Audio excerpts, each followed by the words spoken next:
भुक्खड़ों की रसोई।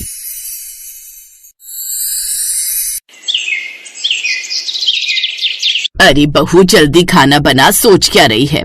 हाँ हाँ सासू माँ, मुझे पता है आज मेरी पहली रसोई है, पर इतनी हड़बड़ी क्यों? अरे भाभी, बातें मत करो, इतनी देर में तो आलू छील लिए होते आपने। जल्दी जाओ। अरे जाओ, खड़ी क्यों हो? हम सब तड़प रहे हैं भूख से। अरे जाओ। ममता नई नई ब्याह कराई थी, उसके सास ससुर ननद पति सब भूख की वजह से तड़पने लगे। खैर ममता जल्दी जल्दी खाना बना कर लाई, लेकिन अरे बहू, इतने खाने से क्या होगा? कम से कम इसका 10 गुना खाना बना कर लाओ, इससे हमारा पेट नहीं भरेगा।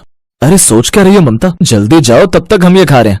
ममता बेचारी नई नई थी, उसे कुछ समझ में ही नहीं आया। खैर 2 घंटे बाद वो 10 गुना खाना बना कर लाई। उसके ससुर 20 रोटी खा गए, सास पूरी 1 थाली भरकर चावल खा गई, ननद पूरी दाल पी गई। ये सब देखकर ममता दंग रह गई।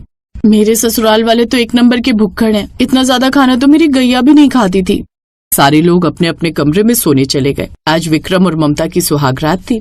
ममता, पता है हमें तुम्हारे जैसी स्वादिष्ट खाना बनाने वाली बहू चाहिए थी, और तुम मुझे मिल गई। विक्रम, वो सब तो ठीक है, लेकिन तुम लोग इतना ज्यादा। इससे पहले कि ममता आगे कुछ बोल पाती, उसके ससुराल वाले दरवाजा खटखटाने लगे। अरे बहू, जल्दी दरवाजा खोलो। अरे अचानक क्या हो गया? ममता ने जैसे ही दरवाजा खोला तो बाहर उसके सास ससुर और ननद तीनों खड़े थे। सबने अपने पेट पर हाथ रखा हुआ था। देखा, आप लोगों ने कुछ ज्यादा ही खा लिया, इसलिए आप सबका पेट दर्द हो रहा है। अरे भाभी, हमारा पेट दर्द नहीं कर रहा है, हमें बहुत जोरों की भूख लगी है। जल्दी से खाना बना दो हम सबके लिए, वरना हम ऊपर पहुंच जाएंगे, हमसे भूख बर्दाश्त नहीं हो रही। अरे लेकिन अभी थोड़ी देर पहले ही तो आप लोगों ने इतना ढेर सारा खाना खाया था। तभी विक्रम भी बेड से नीचे आ गया। ममता, जल्दी खाना बना दो, मेरी भी भूख बढ़ गई है, मुझसे भी भूख बर्दाश्त नहीं हो रही। देखो मेरे हाथ पैर कांप रहे हैं, जल्दी करो। सारे लोग भूख की वजह से तड़पने लगे। ये देखकर ममता डर गई। अरे आप लोग खुद को संभालिए, मैं अभी खाना बनाती हूँ। ये सुनकर ससुराल वाले थोड़ा रिलैक्स हुए। खैर ममता ने फिर से ढेर सारा खाना बनाया। सारे लोग जानवरों की तरह खाने पर टूट पड़े।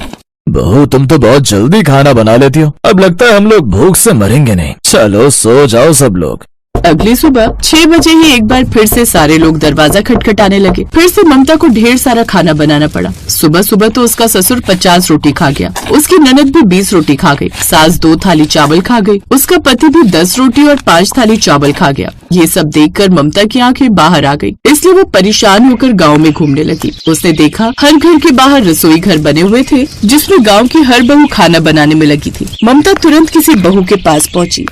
अरे ये आप लोग क्या कर रही हो? अरे क्या बताएं दीदी, इस गांव की सारी बहुएं ऐसे दिन भर घर के बाहर खाना बनाती रहती हैं और ससुराल वाले दिन भर खाया करते हैं। सारे लोग एक बार खाना खाते हैं और डकार मारते ही उन्हें तुरंत फिर से भूख लग जाती है। सारे लोग भूख की वजह से तड़पने लगते हैं, इसलिए हम हमेशा ही बाहर खाना बनाए करते हैं। ये जितने भी रसोई आप देख रही हो, ये इस गाँव की भुक्खड़ों की रसोइयाँ हैं। लेकिन ये गाँव इतना भुक्खड़ क्यों है? अब क्या बताएं दीदी, इस बारे में तो हमें कुछ नहीं पता। इस गांव की सारी बहुएं बहुत परेशान हैं। चिंता मत करो, हम सब मिलकर पता लगाएंगे। ऐसा करना, शाम को 6 बजे इस गांव की सारी बहुओं को लेकर गांव के चौराहे पर मुझे मिलना। ममता तुरंत घर आ गई तो देखा सारे लोग भूख की वजह से तड़प रहे थे। अरे ममता, कहाँ चली गई थी? हम सब भूख के मारे तड़प रहे थे। जल्दी खाना बनाओ, उसके बाद जहाँ जाना चली जाना। ममता ने इस बार ढेर सारा खाना बनाकर एक बार में रख दिया और फिर 6 बजे वो चौराहे पर गांव की बहुओं से जाकर मिली। दीदी, गांव वाले इतने भुक्कड़ क्यों हैं? इस बारे में कैसे पता लगेगा हमें? जो इस गांव का सबसे पुराना इंसान होगा वो जरूर जानता होगा इस बारे में। हाँ दीदी, इस गांव के बाहर एक साधु बाबा रहते हैं, कहते हैं उनकी उम्र 100 साल है। अरे तो देर मत करो, जल्दी चलो उनके पास।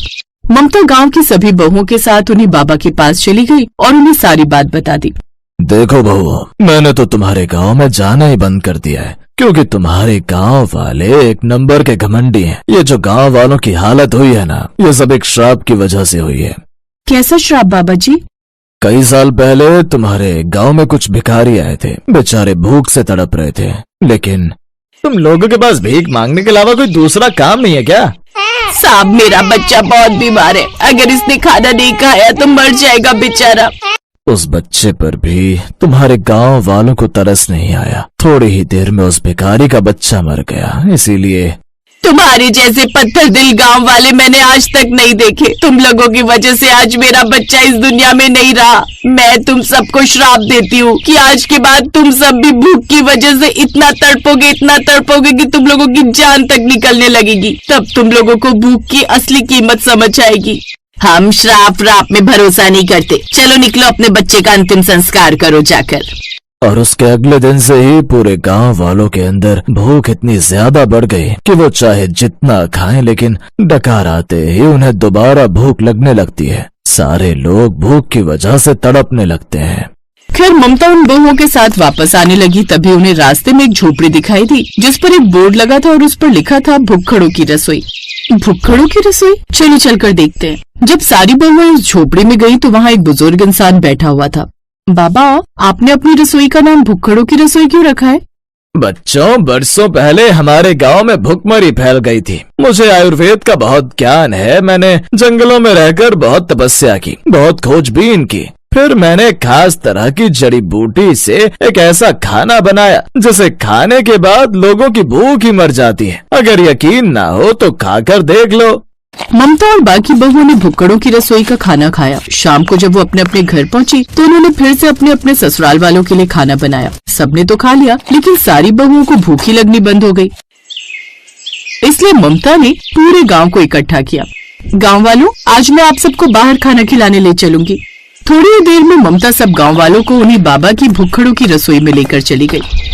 भुक्खड़ों की रसोई, ये नाम तो हमारे गांव से बिल्कुल मैच कर रहा है। भुक्खड़ों की रसोई के मालिक गजोधर काका ने पूरे गांव वालों को खाना खिलाया, जिससे अब सबको नॉर्मल भूख लगने लगी। अरे बहू, तूने हम सबको कैसा खाना खिला दिया। कल से ना हमें भूख लग रही है ना गांव वालों को। देखिए सासू माँ, इस गांव की सारी बहुएं बहुत परेशान थी, इसलिए ममता ने शुरू से लेकर सारी कहानी अपने ससुराल वालों को बता दी। फिर एक रोज ममता ने शुरू से लेकर सारी कहानी बता दी। गांव वालों, हर घर के बाहर जितने भी रसोई घर बने हुए हैं उनमें अब भी हर दिन खाना बनेगा, पर वो खाना हम गरीब भिखारियों को खिलाएंगे। उस दिन के बाद आसपास के जितने भी भिखारी थे सारे गांव वाले मिलकर उन्हें मुफ्त में खाना खिलाने लगे। गांव की सारी बहुओं ने मिलकर ममता का धन्यवाद अदा किया। दीदी, अगर आप ना आती तो हमारा गांव हमेशा भुक्कड़ ही रहता। आपकी वजह से इन्हें सबक भी मिल गया और बेचारे गरीब भिखारियों को हर रोज खाना भी मिलने लगा।